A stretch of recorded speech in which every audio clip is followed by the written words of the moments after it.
What's the big idea?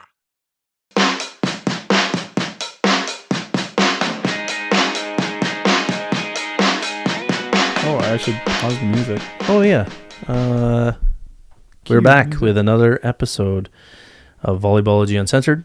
Today's topic, what are we on? 48? Episode 48, coming up on 52. That'll be our year mark. Ooh, celebration. That's kind of crazy, actually. It is crazy. I'm here as usual with Eric. My name is Zuby. And we are today talking about, is club volleyball the only option? So we were looking on social media today, listening to some parents groups talking, and even coaches too, I guess, right? This would pertain to coaches, parents, players. Well, even when you posed this question to me, I was kind of, oh, my mic just did a little weird thing. Sorry. Stop it. Yeah, I just won't touch it. When you mentioned that to me, I even paused for a second because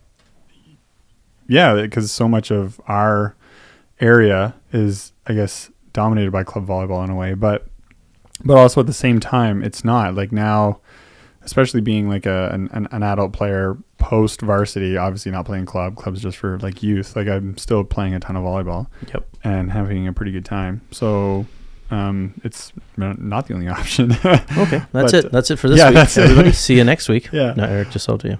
For myself, anyways. No, it's true. I think that, so the post I saw that really made me think that we should do a show about this, it was about a parent whose daughter was, I think, 17, still had a couple years left to play, but the player got tired of the politics of club, and so the mom was sort of inferring that the kid now, her daughter, is going to find something else to do, some other interest. And so I commented on that post about how, there's a whole bunch of things that a player, you don't have to be a club player to be a volleyball player. There's a difference, right? Yeah. And you can enjoy the sport for life, like you are, like I am, outside of that little world. And I think so many parents are fooled by the fact that they think that's what volleyball is. They think that's all it is because they don't know about community organizations. They don't know about other places, even the informality of beach volleyball, right? Well, yeah, beach is freedom, and you can set it up anywhere. Free from club, free from coaches. It's free from all the kind of conformity in a way. Yeah, and it's kind of a shame that like the sport is almost the secondary experience in club volleyball. Like as someone who had two daughters go through the entire club system, I just found that like the sport is getting tainted. Like the sport almost the joy of it, even for the coaches, right? Even for the parents and the players. Unless even the kids that are, there's parents who feel like they're on the outside, and there's parents and players who feel like they're on the inside. But I would suggest that both of those groups are still not enjoying the club experience, right? Yeah, because when I think of the term club, especially girls like youth club experience, unfortunately, the big thing that comes to mind is like recruitment and like scholarships down to the States or here in Canada.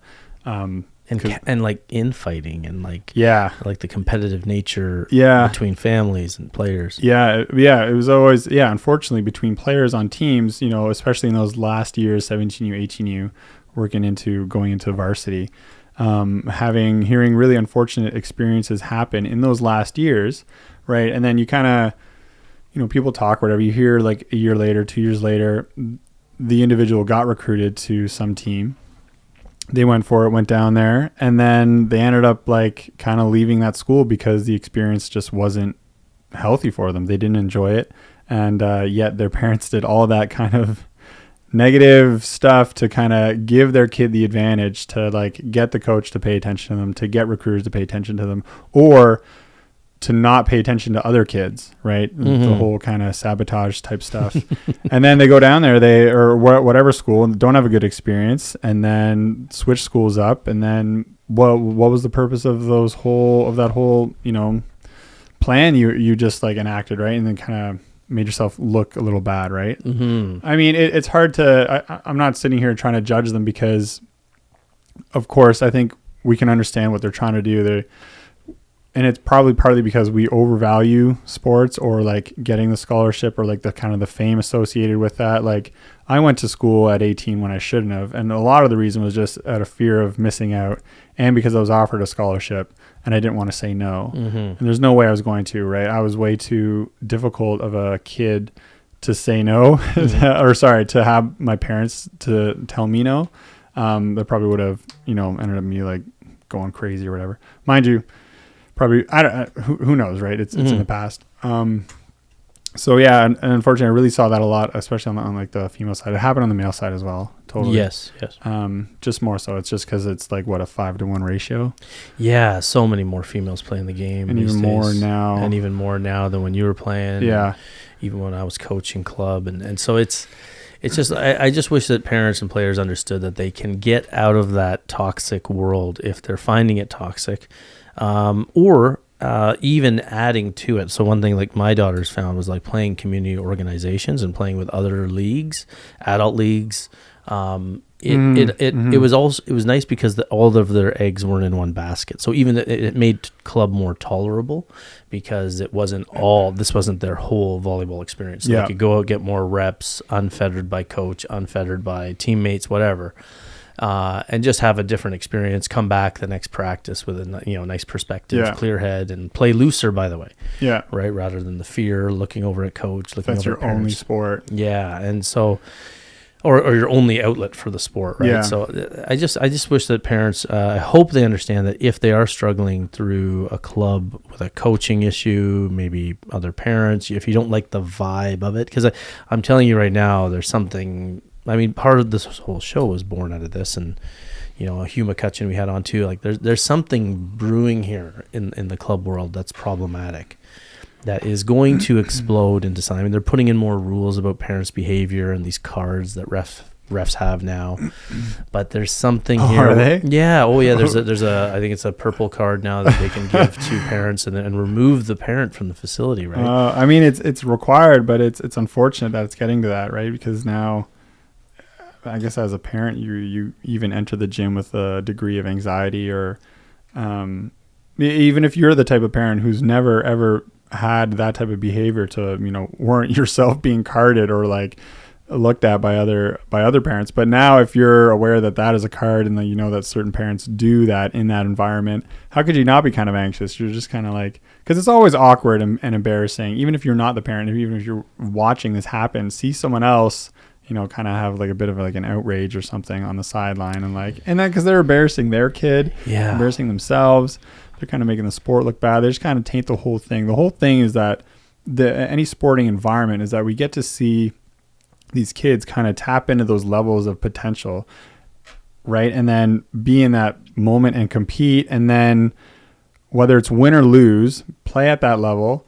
And then one side wins, one side loses, but they have a great game. And then that's where, I don't know, that's the good part there. Like, it's always, whenever we lose a game, as long as we play at our best, or like, had those moments, that feels good. Yeah. But if you're losing when it's like crazy cheering and like you're not even getting into your game, you're just like watching some like fight on the sideline that pauses the game for 15 minutes, and then you have to resume. Yeah. Like, what did you just do to this this kid's experience, right? And these are the little things, time and again, where like if that happens, then something at practice, and then some other little weird thing, you go do this over an entire season. Well, what is that kid's overall experience of the sport now kind of getting to, right? Yeah. Are they, and sort of what environment are they growing up in where the emphasis is totally on the wrong thing?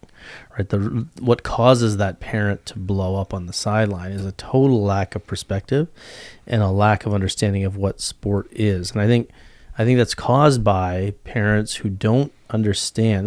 Like so when I walked in, I'll never forget this, walking into youth tryouts for the first time when my kids were young, and they were that was weird. Something just popped up on our computer screen.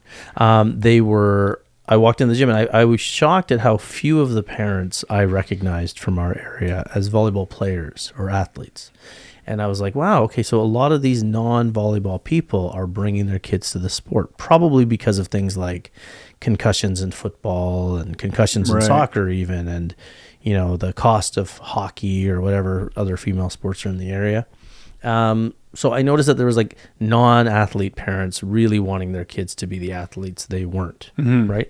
And or the kids were joining because they just liked the sport. Yeah, well, or sometimes they didn't. Like sometimes it's the parent pushing, and that's the problem, is that the parents are pushing these kids into things, and that's why the drop-off rate is so high. I think at the end of club volleyball, I think there's a lot of parents who are like dragging their kids along, and the kid doesn't go play intramurals at university, doesn't try for varsity. So I think that if you're raised in that household that hasn't had the experience of sport, I think then you have that parent who is focusing on the wrong things, flipping out over a line call or a reffing mistake, versus like understanding that the bad call, the lack of playing time, the unfair whatever is part of what sport is supposed to teach us. Right? It's supposed to teach us about unfairness. Yeah. So like I always tell my kids, like we've had a few, I think every club parent out there has had this experience. Like we've had the nightmare coaches, right, all the way through, or like the bulk of the experience, the bulk of the coaches were nightmares. And so I keep reminding our kids, like, thank goodness you had that experience. Like, thank God that you learned about that now, right before you go off in the real world by yourself. Right. So did your voice just change right there? It did a little bit. Yeah. I don't know why. Second puberty, I think, is the technical term. I think it's the peppermint tea doing something. Oh. Yeah. It's funny. You mentioned the unfairness because right now I'm coaching like running a kids clinic right now, and we had one parent come in with their son who had a bad experience like this, and I've seen him. He just joined, so I've seen him for 2 weeks now, and this first week was you could tell he kind of didn't want to be there. And so anyways, I'm trying not to judge anything or whatever, just like welcome in and then just get him going and like, you know what I mean? Just trying to like let him just get comfortable. Too busy to think about things even. Yeah. Yeah. So we're just like doing drills, play games at the end. And then I noticed they were just waiting around after the end. So like I think his mom just like wanted to talk for a little bit. We communicated over email briefly. So I walk over and then I just like talking to her as well as him, but again I'm trying to talk to the kid and not because it was really she's concerned about him losing interest in the sport, right? And then she just kind of walked away because she wanted us to talk privately, right? And then he was mentioning a few things. He's like 15 years old, but he's like a little undersized, clearly very athletic, a kinesthetic learner. And he was just like saying things like mentioning things about height, mentioning like other sports, mentioning how I think his mom really wants him to play volleyball, stuff like this. So it was kind of negative. And then I was just saying things like, look, man, like do what is kind of fun for you. It sounds like you want to play badminton. And I was telling him things of like about height. I'm like, you know what, like height doesn't matter. But obviously you're in a certain region where the majority of coaches are going to do this. And then I was just saying things like, it sounds like you're having, I learned more about the coach the following week because the mother then joined the adult clinic and I spoke to her. Cool. Yeah. And then she told me a little bit about, I didn't know this, but like the coach was kind of, and we spoke about this in Good Coach, Bad Coach. The coach was treating him differently because he was like a newcomer to the team. I guess this was last year or something. Yeah. Coach treated him differently, and that set the tone for all the other players on the team. They started treating him differently, and then so he felt like an outsider. And then as soon as she told me this, I'm like, oh my goodness, like of course this makes a lot of sense now, right? Yep.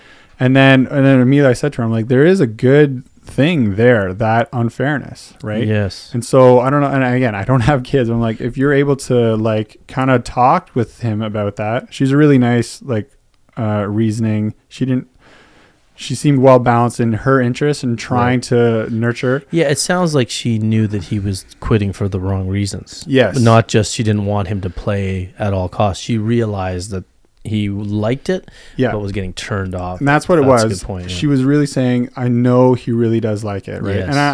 And I'm just trying to like not hold any opinion. I'm like, okay. And then she's like, I'll bring him again tomorrow. So we do the adult clinic and then the kids one right after. Anyway, so showed up the next night and he was definitely noticeably a different person. He was like smiling more, just like having way more fun, playing loose and like just like enjoying the sport. Yep. Right. And then again, giving him any special treatment or whatever, because the good thing about this thing is like the kids just kind of like, we do a bunch of drills, We're working on hitting as well right now, right? And 15-year-old boys love to, right? So that was a lot of fun. And then, so we'll see what next week kind of happens. It's funny that this topic is like right on Yeah. with what's happening, because that's exactly the story, right? Like he's come out of club and he's enjoying the sport in a non-pressure filled environment. And that's what I think parents need to understand, that I really think parents could take their kids to community organizations. If you're just look it up, just Google it in your area and find a league, an adult league, even if they're like, even if it's like, as long as their league allows, like most leagues, I think, they're not serving alcohol, so they'll probably allow a kid to play 16 years and older. And especially if they're a club player and you're tired of the world, you could literally develop your child through recreational community leagues, adult leagues, youth leagues, beach leagues. Yeah. And I guarantee you they'll come out. I mean, they do need to know the X's and O's of formal positioning. Like that will need to happen before they go try out somewhere else. But if they have a little bit of club experience with positioning and stuff, and then they go develop that stuff, you might get some bad habits you could still play with elite teams too, right? Like you could still find a group of adults who want a really good team with switching and defensive positioning. And they're always loving to find young players who can play. By the way, a lot of adult teams are looking for people who are a little more formal. It's hard to find, actually, in adult leagues. It's hard to find a solid six who all know what they're doing sometimes, right? Yeah. Like very few teams are like that. So if there's a player coming out of the club world who knows how to set or knows how to play left side, middle, whatever, a lot of adults might like them. And the kid can get really developed. A lot of reps through there, and they're playing, and they learn that all thing. We always talk about this: the playing without fear. Right? You don't, like to be a loose player in a tournament or an adult league, and then go into a varsity setting, and if you maintain that, you'll stand out because everybody else is terrified while you're not. Yeah, and that's definitely what's going to happen in an adult community league or whatever. Because I'm sure even that kid you coach he seems like he's lost it after your talk and just realizing the difference. Yeah, he was definitely like having more fun and like being I don't know, like a 15-year-old boy, and like when he hit the ball, he's like, blah, blah, like, just, clearly like having fun and stuff. And then he was even like helping other kids because this kid is talented for sure. Like, so he's like giving them his whatever idea on like forearm passing. And I love to see that. Yeah. And then it's good for his self-esteem too. Yeah. Right? Yeah. And it actually made me think that, cause we have like the summer camps coming up and even before the clinic is done, I want to have a short discussion on that of being a leader on the team, right? Where you're, like I'm starting to run some drills where we put single players into pressure situations where they have to side out 5 times, right? Nice. And then I want to get like everyone kind of cheering for them or whatever, and then so just talk about like what that does. Not that like that's what a real game is like, where everyone's cheering for you, but that's kind of like just like a team. Yeah. Like we're supporting each other. Maybe these are your bench players and they're cheering for you, right? Or your teammates on the floor who are rooting for you in the moment. Yes. Wanting you to kill the ball versus the other version of that is like, why didn't I get the set? Versus like, no, set my hot friend or set the hot buddy, the guy's putting the ball away, right? Like that's also a team. A lot of teams get into like, I wanted that set, which is great. Everybody wants to set. Yes. But you should quickly go into like, oh, good, we got the point.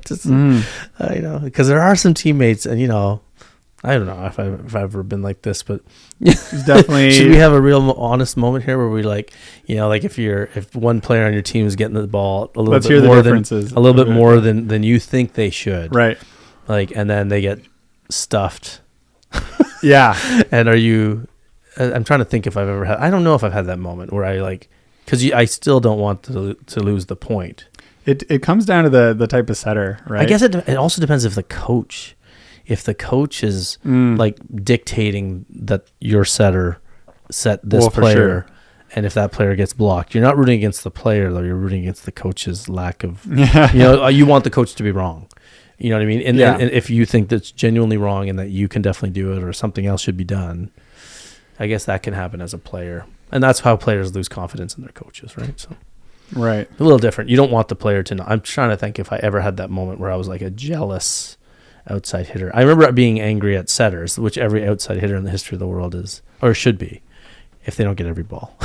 Yeah, I've definitely felt that way in certain seasons, but I could understand like the reasons why, like, because matchups.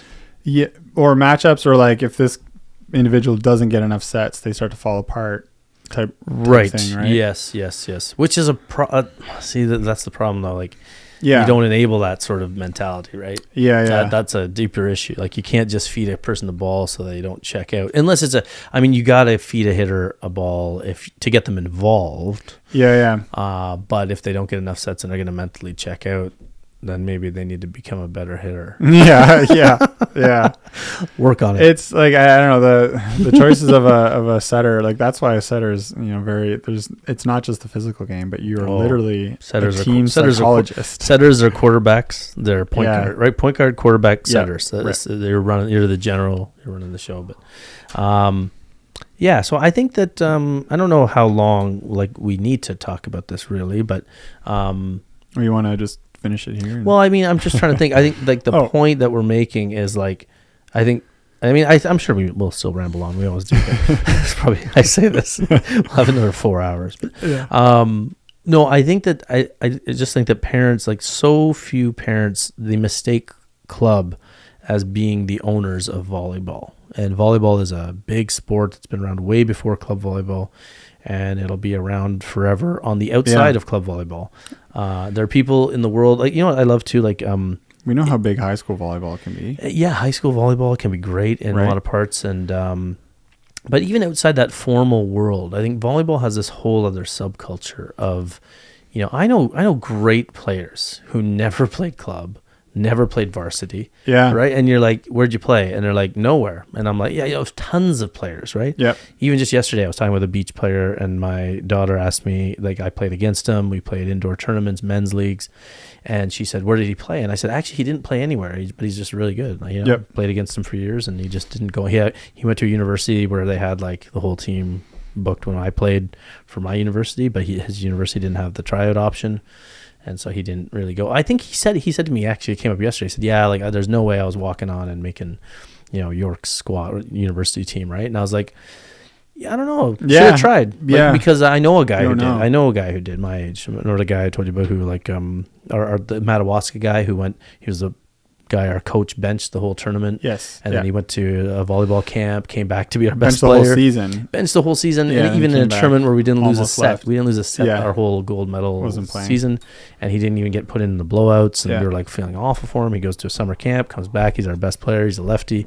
Goes to a major university in our area and lights it up and becomes a starter there right side. Clearly, he loved the sport, and thankfully enough to not leave it, right? And we talked about it, in today's world, I think he quits. I think if he's raised on social today, that's a good point. And the comparison and the depression and the embarrassment and all that, I think he quits. Yeah. Back then, a little more. I remember he was the first guy on our team who went to the gym and started working out and doing squats. I remember going. That's crazy. Yeah, in high school, I remember going to a gym. We went to a gym and he was doing squats. And I was, oh shit. No crap. Yeah. The community center, we used to use that one. Remember? Yeah. Well, you did. Yeah, we had a weight room. We did at school. Yeah. Yeah. But it wasn't that. Oh, actually, by the time you went, it was better. By the time, when I was... It changed while I was there. Yeah. In grade 9, it was half the gym. And the others was climbing, and then the rest that was so. See, when I went to there, that was our other gym. So we had when we hosted Lost, that was a full gym. It was an awesome volleyball court. So we remember that story where I told you about hitting Sean? Somebody, Marlon, hit Sean, and the ball bounced off his shoulder and hit the roof. Oh. It was in the East gym. Yeah, that used to be called. And then he turned that into the weight room. Yeah. And then, but it's kind of crappy because we lost the gym. It was good when basketball and volleyball were going. We had separate gyms, but they turned it into the weight room. Huh. When I went to that school, the weight room was it turned into it was a computer classroom that they emptied out and they put our old universal crap. Yeah. Because nobody lifted weights back then. Yeah. I was doing calisthenics. The teachers did. No, just kidding. That's the only thing. There was 5 teachers. Well, that's why the weight room got good, because they got the phys ed teachers who actually worked out. So they were like, hey, let's turn this into a nice weight room.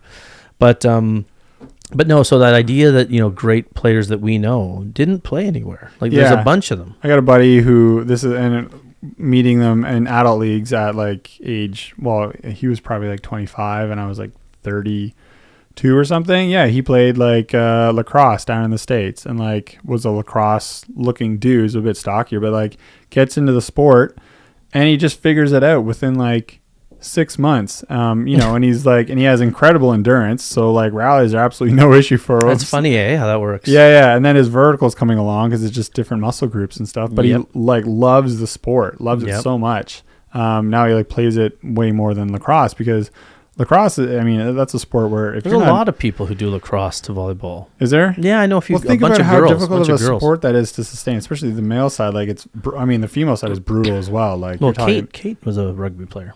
Oh yeah, right. And she just became a tank. I mean, she was also a volleyball player too, though. Yeah. Those sports still are tougher to maintain because obviously they're so physical, like damaging. You got to be in good shape to make sure you're. Talk about ability. I mean, I think a lot of players who come in from a sport like rugby must just be like. It's tough to shake mentally you're having a problem Your finger here hurts, or like you hit the ball in the net. I just got my head rammed into someone's knee. That's totally true, actually. You know what I mean? But perspective, that's probably because I know a few. You remember James Needham? Good. He was a rugby guy. He's a great volleyball player. Yeah, he is. Yeah, good hands, cranks it. Yeah. Always smiling. He's learned a lot. Well, he's always smiling. He's always smiling because I don't think he ever gets. I've never seen him get angry or down. I know. He's literally complimenting me across the net all the time. Yes. Super nice guy, and he's like probably because he's used to getting his head rammed in. That's a good point. Major leg injuries and rugby players are always like that in a way. Yeah, because it's that whole thing of like we always talk about. Like if you're doing harder things, then perspective is easy to get, right?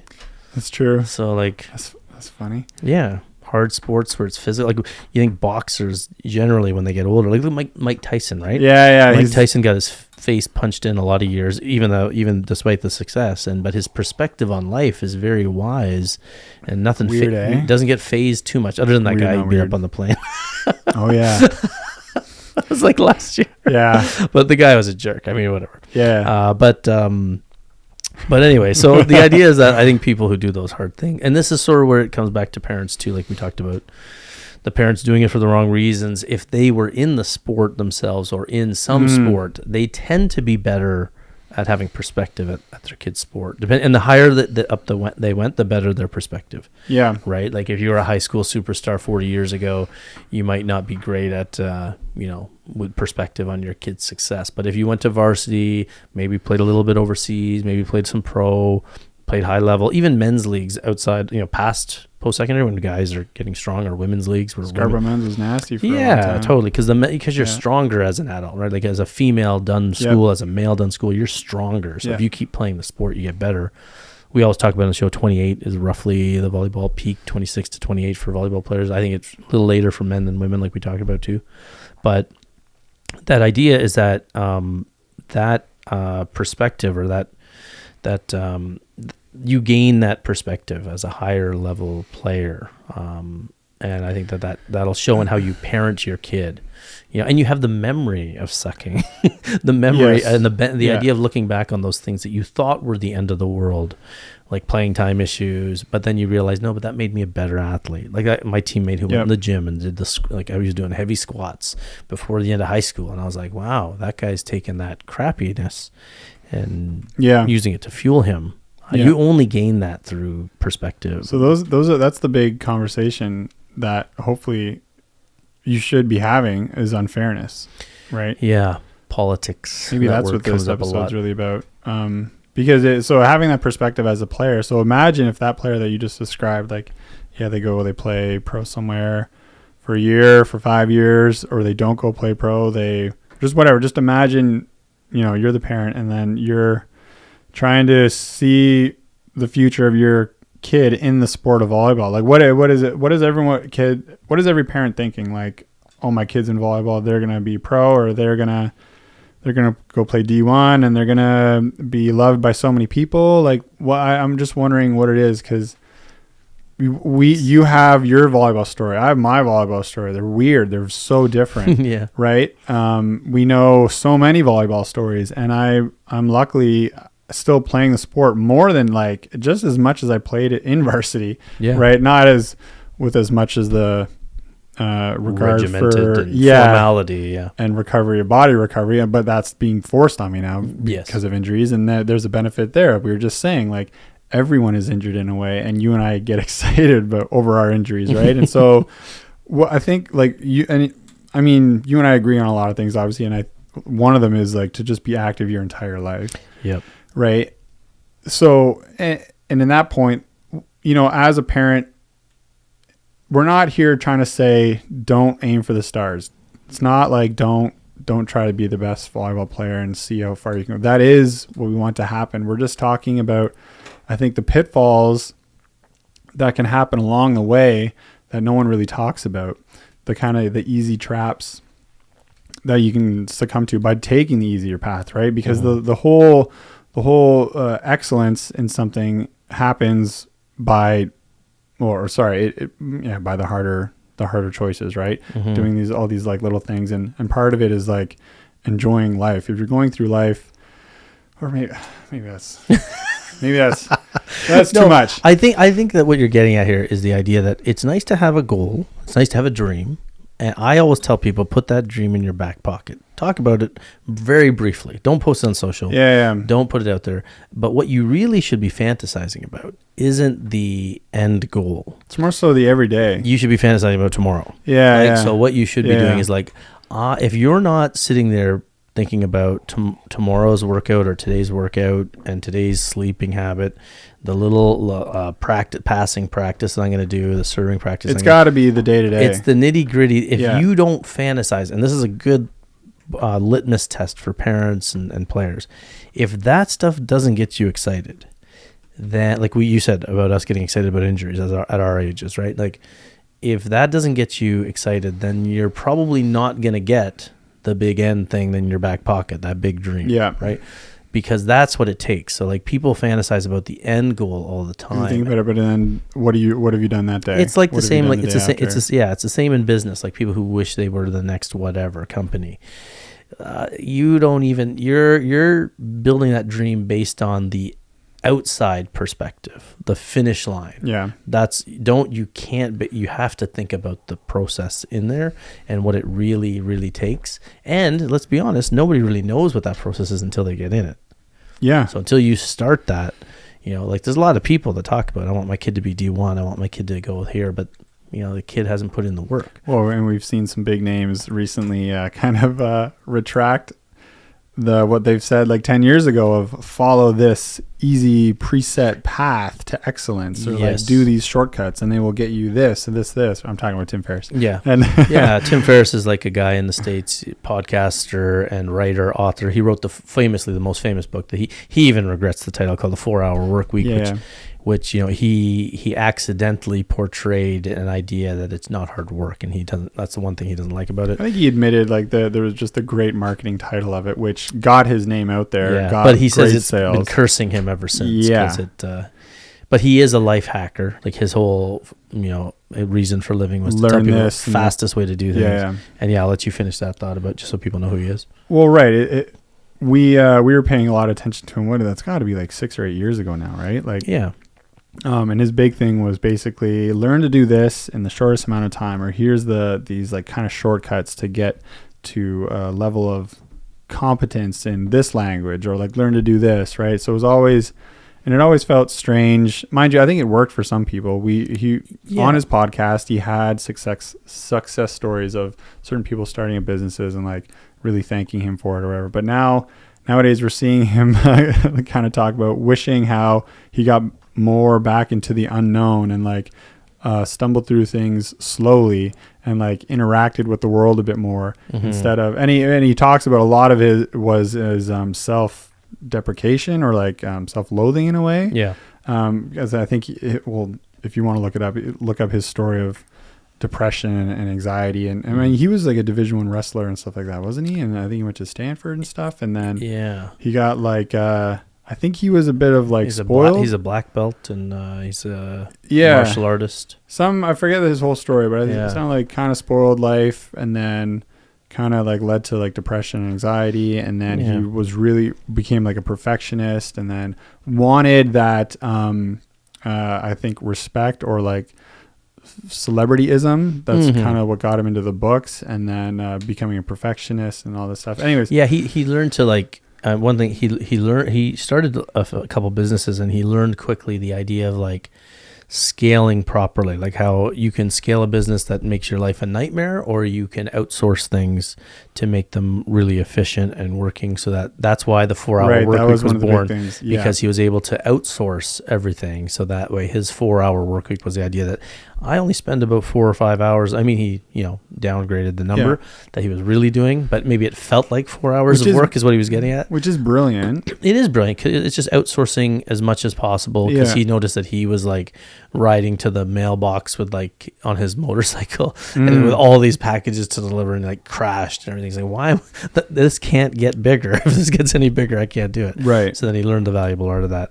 But I think the one thing, and I did say this to you, that like he's gonna either realize it one day or his message is off, because he's not failing to understand the process. All of his things were about doing this as fast as possible, doing that as fast as possible, and like things like learning language are about these ideas. You want to savor them. You want to have you are conditioning your mind. Speed reading. Yeah, you're conditioning your mind to not understand process and journey. And so the more you get into that world of like, get me this fast, I want to do this as fast as possible. There's something like, let's use the language example, because that's one I always go to. Like, there's something very beautiful about learning a language the organic way, the harder way, the slower way, because you're not really just learning the language. You're learning the tendency of patience. You're learning what words you like, and like context, and like what words mean in like, and like words have nuance in every language, including English. So there's you're learning the process. Like same with like when teachers tell me like, oh, they don't need to learn handwriting today because we have iPads, and I'm like, okay, so you think handwriting learning is just about the letters? You don't think handwriting is about practicing something, messing it up, getting it right, learning how to string it together? The dexterity and the who cares what it is? Like, do teachers not understand? Like, so many teachers, and I'm a teacher. I was a teacher myself. Like, I just marveled at how many teachers thought that the content of what they were teaching is what they were teaching. What you're teaching, or supposed to be teaching, right, is the way people learn, the process. And that's what Tim Ferriss was losing in all of his life hack things, is that you're actually conditioning your mind to be very impatient. And I would submit to you that's where his depression and anxiety came from. Interesting. Because he didn't learn patience. And I guess he was just had an incredible appetite or of curiosity. He's probably felt in a way like there's so much information, there's so much of the world to experience, and I want to experience as much of it as possible. Impatience. How can I? Yeah. So, but it's not like it. But you're not experiencing. It's a good quality led to be a fault. Like it's not bad to be curious. So no, but you're not experiencing anything. Exactly. Right? Which the experience, curiosity will continue to feel hollow if you're not actually experiencing those topics. And it's what always bothered me about. I love Tim Ferriss's like his show, and I think he practiced. I think his martial arts background and patience was very much connected to his success in writing and the podcast, because he's very meticulous in the podcast, and that is like Joe Rogan. It's funny, these black belt people have these, whether you hate Joe Rogan or not, they have this tenacity about them, right? That is very interesting in martial arts. That I find it funny that they both have that background, and they're both very well known podcasters. And they don't really. Neither one has interviewed the other. No, they did. Did they? Tim Ferriss was like, if you go back early Joe Rogan. Cool. Tim Ferriss started his podcast because he was on a Joe Rogan episode way back when. Cool. Yeah, not even in the swanky studio and everything. So he actually attributes the fact that he did the podcast because he saw what Joe Rogan was doing way back when. Yeah. I think like 10 years ago or something. Because they're very different personalities. They are. Yeah. Well, today especially. And the similarity of martial arts. But yeah. I think, and people today are afraid to say that they admire Joe Rogan. Everyone's afraid to say they admire anyone. Yeah. Well, after that whole thing during COVID, I think Joe Rogan. Yellowface CNN thing. Yeah. The whole. In case you don't know, that's Eric's referring to like a filter that was placed over Joe Rogan's face during the whole COVID thing on a video he posted talking about COVID, and CNN made it look like he was much more ill than he was. Anyway, we're losing viewers. We don't want to get political, but anyway, the Tim Ferriss thing is the journey and the process, which is sort of connected to what we're talking about here. Like, he was sort of almost accumulating things, like Tim Ferriss. Yeah, like he was sort of like, okay, this language, that language, tick, tick, tick, Yeah. tick. And there's no fulfillment. It made me jealous watching him because I'm Yes. like, man, Well, I'd like. because you like to do the same experimenting of like he would experiment with food, and, Right. and you like that too, like testing out different theories on how you eat, how you sleep. And so, but Tim, the problem with that version of living or that way of living is there's no fulfillment in it. It's literally the same as buying a lot of things. You know what I mean? It's accumulation Right. of skill, not process, not accumulation of knowledge, right? It's not knowledge, it's things. It's like he didn't become knowledgeable or wise through his process. I just imagine if He became someone with lots of different skills, Yeah. but no knowledge, right? I feel like any spiritual leader or martial arts master would have like said this to him. You know what I mean? I think that's why That of the little I know of spiritual and martial arts based leaders. on the TV shows, Based on the TV based on shows I watched. Kung yes. Fu Panda, I feel like, yes, based on Kung Fu Panda. Master Yes. Shifu. Yeah. That's it. Or even Rocky. I don't know. Rocky. What was his coach's name? Boxing's a martial art. Mickey. Mickey, yeah. You're a bum. Yeah. I ain't no bum. Yeah. That's pretty good. Hey, yo. Anyway. Yeah. No, I think that the process, I think that might be what Tim Ferriss maybe had. I always used to think that maybe that's behind his anxiety, is that he can't reconcile this need for speed and shortcuts with his martial arts training, because I think that's a fascinating thing, and I think that's why the dissatisfaction with everything. So maybe now, like that clip we just saw where he's sort of relented on this and said that, no, I respect journey, and I'm sort of taking back my view of like doing things quickly. I think maybe you'll see a more content Tim Ferriss, because he's going to be wiser, you know. And he's a very bright guy. I'm not saying, which is amazing to have him as a someone that's an influencer. Going forward, right? Like, and to publicly declare that he was sort of is abandoning what his whole life was about. I think it's funny because we talk about Stephen Bartlett, the podcast host. Great podcast. If anybody hasn't seen this, called Diary of a CEO, and his podcast, he talks about that. Are you driven or being dragged? And I think Tim Ferriss was very much being dragged by his the success of that expectations he set up. Yeah, that success of the first book. Right. He became known as a life hack guy. His podcast became about Tools of Titans and all these books, and I think he just got. I bought all of them. Yeah, and I always used to say though, like, the same thing that some of his guests would tell him, like, there's no formula. Like, my morning secret is my morning routine is not going to work for anybody or somebody else. And because all of them are, quote unquote, living authentically. What that means is, like, I just do my own thing and it works for me, but it's not going to work for you. Like, we've had this conversation about us personally, like, where sometimes I fall in the trap of giving you the advice of what I would do. And I'm like, well, wait a minute. My lens is so different than yours. My perspective, my genetics, my history.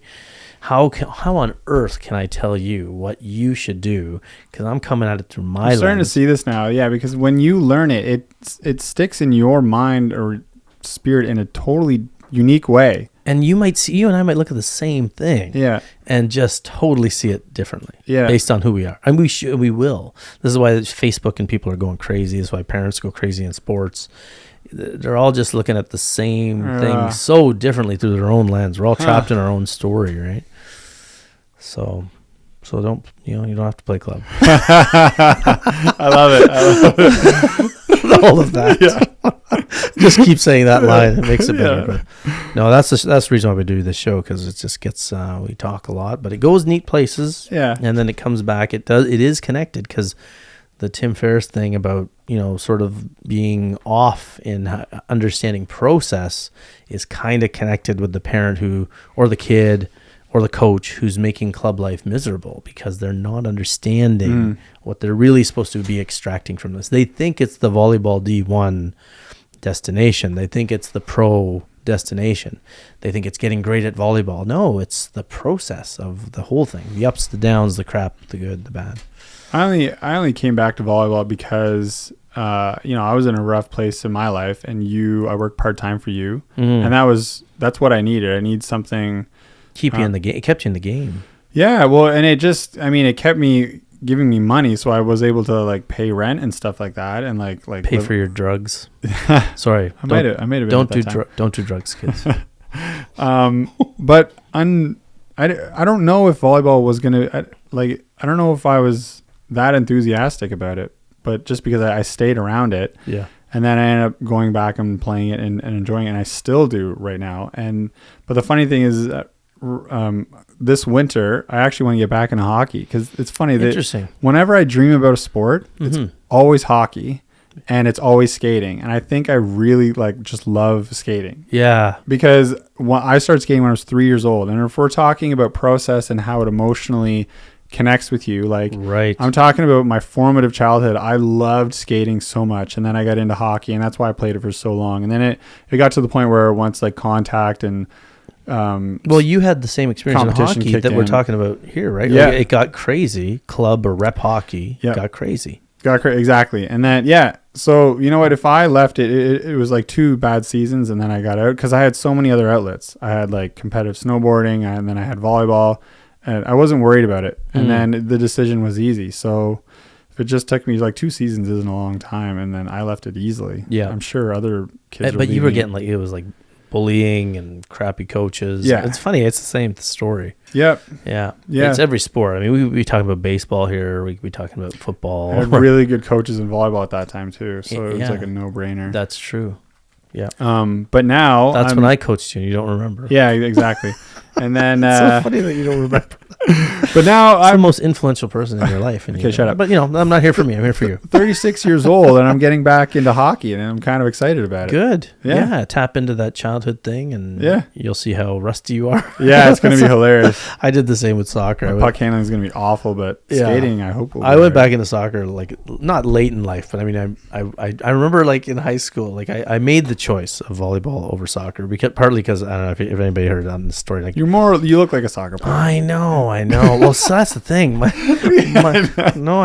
my dad, I know this. So my dad apologized to me recently for not letting me play soccer one summer because I had bad marks, and he recently said, I shouldn't have done that. And I said, you know what, Dad? I said, you did the best you could. You were making the decision, because his dad did the same thing to him, and he was good. He was a varsity soccer player, my dad, and. So then I chose volleyball, and I said, Dad, listen, I could have went back to soccer in school. I chose volleyball. I really did, because nobody told me about, the height of a center midfielder versus the But at the time, I didn't feel short in volleyball. At the time, back then the outside hitters were 6 foot, under 6 foot, and I could jump. So I didn't regret it. And now look, my life is still my whole career is volleyball. So, my wife bugs me because she's like, we could have been doing soccer camps and clinics all this time. I'm like, oh yeah, that's true. But no, so I didn't play. I chose volleyball, so I really did. But I forget where we're going. What brought that up? What was the topic? You had your experience with hockey, bullying, not playing the sport. Yeah, your dad. Tapping into. Yeah, you're going back to hockey and tap. Yeah. So I did go back to soccer. So I tried it my last year of high school. I went out for the school soccer. How many years off did you take? It was 4 years. Oh, okay. So this is a big jump. So it was from grade 8, grade 9, where I was a star. And you weren't playing. I was a star, but I didn't play soccer. So I thought, I used to be really good at soccer. I'll go back. And I remember the first tryout at the school soccer team. Just winded. No, I was okay cardio-wise. I did track and stuff. Young kids. But I remember a ball came to me, and I went to kick it it was a bouncing ball. I was going to kick it out of the air because I used to do that. No problem. I missed the ball. Oh, wow. And then I was like, ooh. So then I don't think I went to another tryout. Yeah. And then a couple years later, I did start to play in a men's league with some old friends who were like, hey, you still playing? And I was like, yeah. And I went out, and I remember I showed up with obsolete equipment. If it was pilot school, I would have had the leather helmet and the goggles. I was like, oh shoot, these cleats have gotten a little more high tech. I brought out my old cleats. Yeah, it was very embarrassing. Anyway, but then I got the stuff, and I started playing a little bit better. And then I taught in Columbia and played volleyball in Columbia. Yeah. And at where I was, there was a great soccer league, so I joined that. And then my first couple times playing, they thought like I was fast, right? So they're like, "Oh my god, he's amazing!" And then I got started to suck a little bit later, and like, "Oh, he's not that amazing." Yeah. So I scored a couple of goals in my first game. You're just trying super hard for the first Well, game. it's just because I was fast. They just kicked the ball over It was to the me. cocaine, Yeah, probably. I was like, "Oh, that's so bad." We just lost all our Colombian audience. Just so everybody's sorry, I the really cocaine is everywhere else in the world. Okay, just to be clear, and the poor farmers of Colombia are, the politicians don't take care of them, so they pick the cocaine leaves and they work under the drug dealers, and the drug dealers build hospitals and schools down there. And by the way, just so you know, Yeah. anyway, I'm not saying the drug dealers are good. I'm just saying the show is off the rails. Anyway. That'll be the quote. I'm not saying that drug dealers are good. YouTube does the automatic sectioning or chapters of the Yes. video. I wonder what it's going to call that one. Cocaine farmers? Is that what it's gonna say? Misunderstood cocaine farmers. But anyway, and not cocaine in Colombia. I feel bad. I'm They get a it racist better. white person. I'm sorry. Anyway, so then I got to play soccer down there, and it did tap in. I did get better at it again, and I got in the groove, and it really reminded me of my early childhood days. So I think Right. you're gonna love hockey, but you will feel awful maybe initially if you haven't been skating regularly. That's kind of why I'm excited, though. I haven't skated. The So- brain. You're gonna get Yeah. excited about new. Yeah, the main reason why I first brought it up is because it was the other sport benefit. Like if volleyball is not working out, like just play other sports. Mhm. Like that's such a great thing. Or other, so the point of the show though is try the other volleyball first. Yes. If club volleyball isn't working, it's like a different sport. Like playing club volleyball is like a whole different animal than playing volleyball, Yeah, right? So try other volleyball. If you love volleyball, but club volleyball's ruined it for you, try this other world of informal volleyball. and it was awesome, like seeing your daughters play informal adult league volleyball because like. It took them a little bit to, not really, it took them like 2 nights to adjust, but then they're like, I don't have to worry about anything. No one cares about me and I can just do whatever. Yeah. And then you really see them kind of just, play their own game. Fun. Throw up spinners and do whatever. Yeah. So that, and then, right. Yes. But you're excited about the learning. Yeah. I'm excited to like get my butt kicked. Yeah. Yeah. And Yeah, like it's look like an idiot for a little bit and then like see what I can do. I don't know. Yeah. It's like reigniting a part of the brain of learning something new. And I am worried about like just safety because injury. like, Yeah, that's what I was going to say. Body, new muscles. and like, I mean, hockey's fast and the ice hurts a lot. And like, you can catch an edge. And like as a kid, you're nimble and like so you would naturally just be able to react and catch yourself on the ice, right? Yes. And like my mobility is not the same, and I really don't want to get a concussion, right? So Oh, no, I'm just like falling awkwardly. oh yeah, that's gonna Oh, happen. jeez. I fall awkwardly on the beach right now when I hit what I call a sand monster, which is just me not being in good enough shape. And then I do the awkward like happened to me. like you could try to sprint, and you slowly fall over and then totally miss the ball. Oh man, it's pretty Well, funny. like, so I'm 48 now, and I played a beach tournament, a co-ed twos tournament with my 17-year-old daughter yesterday, and there was a ball that she sent me, perfect set, and I'm like, oh, I'm gonna kill this baby. ball, and then I hit a sand dune. Yeah. And I'm like, Yeah. "Ah!" No vertical. Couldn't even jump because I hit it so bad, and I went to poke it over, and it didn't get And over. then she's like, what are you doing? No, and the whole beach turns around because everybody's like, "Oh, the old guy's injured." But I was like, they just heard my scream was from my frustration over hitting a sand dune, and I'm like, "Did my legs give out? Is this just fatigue, or is this like would this have happened if I was 20?" Sand monsters, man. Oh, jeez, They only get you when you're older than 30. And then I go over and smooth out the sand. 'Cause Yeah, I yeah, saw yeah, There's yeah, something yeah. wrong with Yeah. the beach. It's not me. I swear to God. But it was cool though. Like we played that tournament yesterday. It's like again not one of these community like inner just rec tournaments, whatever. Like has a Division 1, Division 2 tournament, 12 teams, and it was fun. And my kid got a bunch of reps, and she's like loving that because she wants to try for a major school in the fall that announced they're having here's something, they're having open tryouts. I love it. The number one team And I shouldn't in the be province. surprised. Well, because the coach. Because every team when I was playing was doing open tryouts. Yeah, and the coach is a real player. Yeah. The coach is a real player, so why wouldn't you have... Yeah. Why don't you want to see what's he grew the up harm? that way. When he Yeah. went to university, that's what it was. And he's smart enough to know, like, what's the harm? What if there's a kid out there? What if there's a kid out there who's not a diamond in the rough, just a player you never saw? Yeah. They played somewhere you never saw. They didn't send you the email. They didn't send you the tape. And what if they're at your school right now? And so they're advertising open tryouts. They already have a full team, but he wants to know, right? And maybe he wants to push his players and say, listen, yeah, if there's somebody here who's going to kick your butt, Another great thing, push your players. Yeah. Like we talked about in the Bring a bunch of hungry. guaranteed signings, right? Like that Yeah. whole idea of guaranteed sign. I would never do that. I'd never want my players to even talk about learning a process and a skill. I want my players to learn the art of fear and performing. Yeah. And if you don't do that through tryouts, you're actually robbing every kid of that opportunity. That ties into the, Tim Ferriss and the shortcuts to this, right? Like Yes. It's the same thing. You're Yeah. missing out on it's hard to describe that. Those parts behind the scenes in the process. Yeah. How I describe it is we mistake the end goal in everything.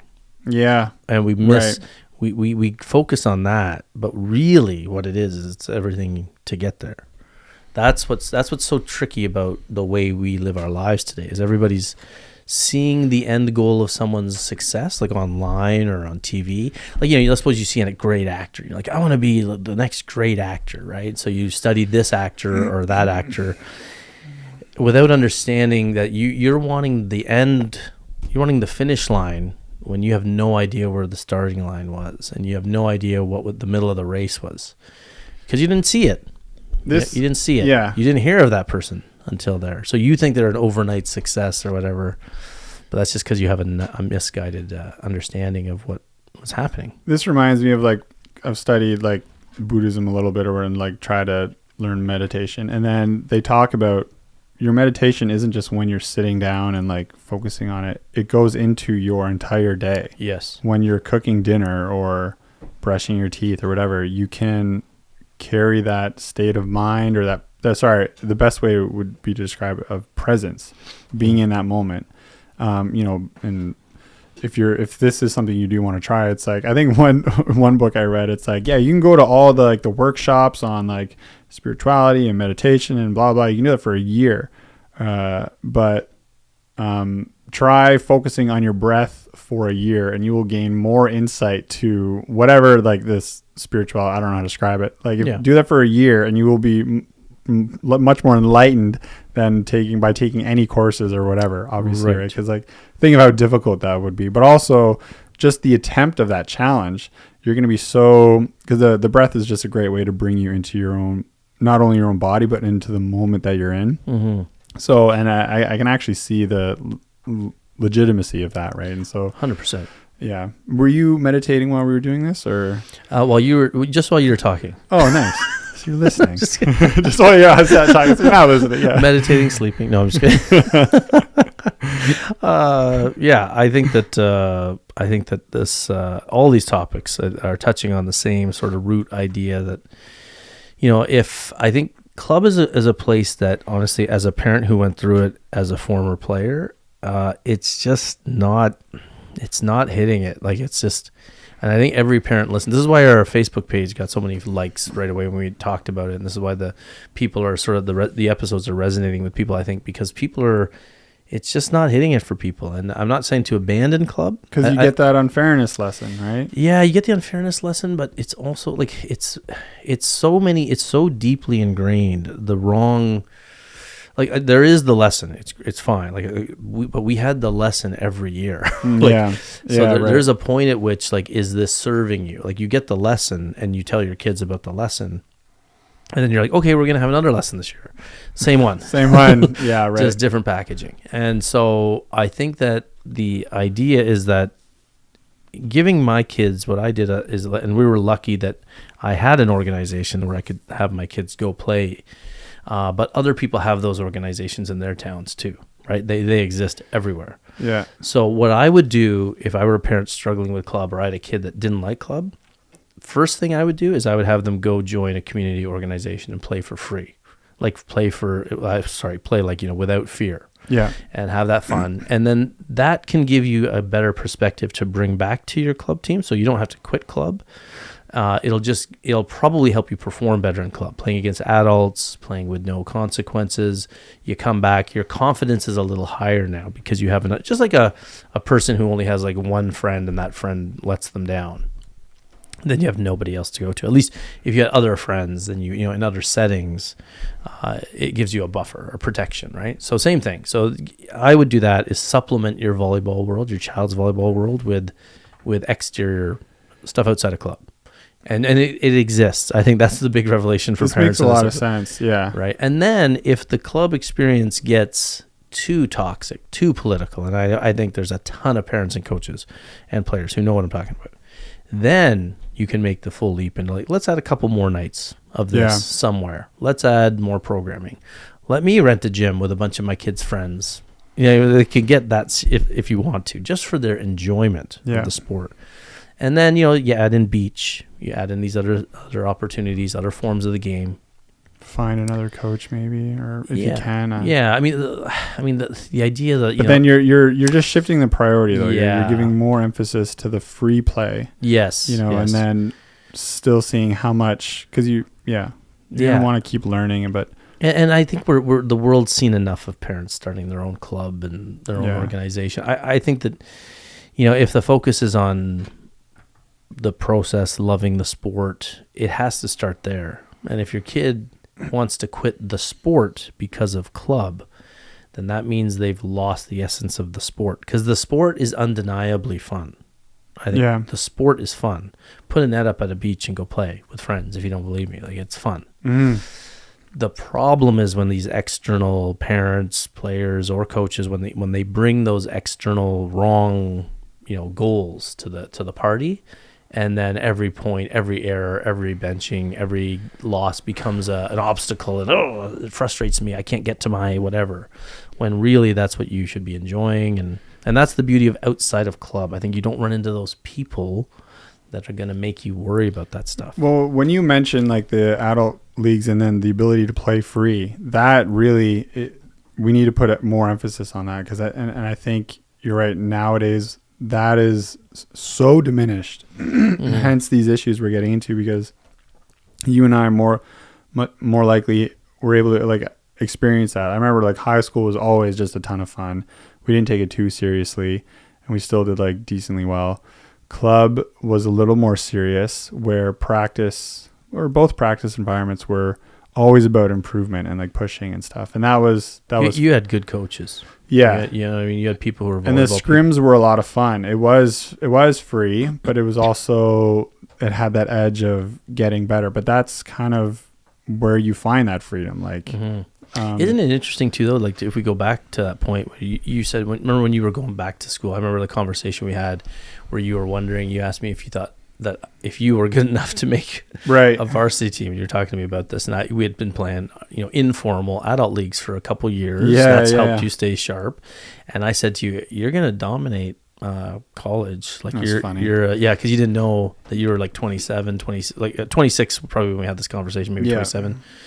And I was like, you're going to dominate college volleyball because you're stronger, bigger. Like, you're already playing better than them here. I was worried about it. It's funny. Yeah. Well, you were also playing against men, right? Like, you were playing co-ed and men's against other men. So, you didn't realize that all of us were better than who you were going to play with and against. Right? Like, it's organized, so it looks very good.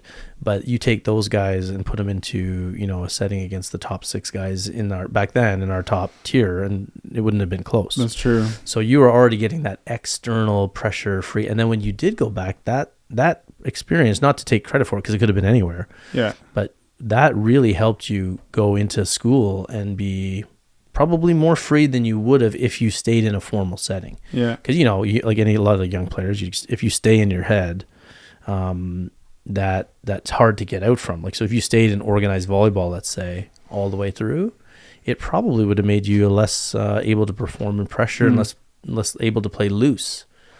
Like, there's so much support in it, or can be, or I see what you mean. You know what I mean? Like, if you stayed in a college setting, let's say, or a university setting, you may have not been able to actually, like, maybe playing in the adult leagues helped you play free, because you could go develop your spinner like crazy. You go like, but with a coach there and playing time and fear of reprimand, or you might have been like very nervous, or like anybody would, not just you. I mean, like, that's the beauty of getting outside. Like, well, look at the street basketball players, right? Like, some of the best basketball in the world, everybody knows it, including NBA players, is in those parks in New York City and Chicago. Like, that some of those guys could have went pro if they had the dedication, could play the game. We know Yeah. volleyball players like that too. We know Yeah. volleyball players, Yeah. great players who couldn't play the game, couldn't do the regimented thing, but they developed their skill. Found other ways. Yeah, outside the organized, uniform. Which makes sense. I mean, it's just like in the education systems, you have brilliant people who become CEOs, but like didn't go through traditional, right? Or they failed miserably. Or they failed. Yeah, in those settings. Yeah, it's Yeah. great comparison. Yeah, the idea that the organized world knows best, Yeah. and that the organized world is the only path. Not everyone So not fits true. in the. Yeah. Yeah, that's a great analogy. It's a good one to end it on, maybe. Eh? Yeah. Yeah. Maybe. Humble Eric. Yeah, maybe. Okay, so I think that wraps up another episode of Volleyballogy. Thanks as always for listening, folks. Yeah. Let us know in the comments where you stopped listening, and then make sure to hit that subscribe and Yeah, like that's a button. good one. That's what we should Yeah. do. In the comments, tell us where you stopped listening. Yeah. Yeah. I think that'll help. Yeah. And if there's no comments, we'll assume that nobody You listened. love the whole show. Or that you that you didn't stop listening. Right. Or that you never started. Because they don't even know Right. that we're saying yes right now. Hit the button. Okay. See you later.